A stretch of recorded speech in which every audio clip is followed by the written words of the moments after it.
सुरुवातीला बातमी बघूयात ती म्हणजे महत्वाची. धनंजय मुंडेंनी माझ्या नादी लागू नये, मुंडेंची 22 प्रकरणं माझ्याकडे आहेत असा इशारा जरांगेंनी दिलाय. नागपूरहून आलेल्या महिलेनं आपल्याला गंभीर माहिती दिल्याचा दावा देखील जरांगेंनी केलाय. आरोप करणारी महिला ही फडणवीसांची नातलग असल्याचं मनोज जरांगे पाटील म्हणाले. त्या धन्याने माझ्या नादी लागू नये, आणखीन तरी आमचे लोक घातपात करून पुन्हा उचकून देऊ नये त्यांनी, आणखीन तरी नादी लागू नये. तो एवढे मॅटर यायला लागलेत माझ्याकडं की भयानक. मी आणखीन हात घातला नाही. सावध होय.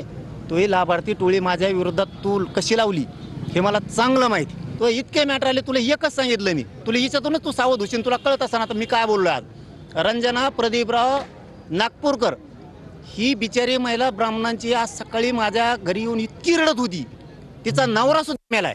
त्या टेन्शन पाहिजे याच्याचा हे देवेंद्र फडणवीस साहेबाला माहीत नसन की तुमच्या पाहुण्याचं तुमच्या घरातलं नातं की इतकं भयान मॅटर आहे ते मला सांगितलेलं. कारण ती शोभाताई फडणवीस यांच्या बहिणीची मुलगी त्यांच्या घरी दिलेली नागपूर मॅडमची. हे देवेंद्र फडणवीसला माहीत सुद्धा नसन आणखीन की किती प्रचंड मोठी फसवणूक आपल्याच पाहुण्याची झाली, म्हणजे त्यांच्याच पाहुण्याची. मी सांगाल ना वेळ आल्यावर. मग मी फक्त त्याला संदेश दिलाय की तुझे मॅटर सुद्धा माझ्याकडे यायला लागलेत. तू आमच्याच लोकांना घातपाताच्या सुपाऱ्या द्यायला लागला.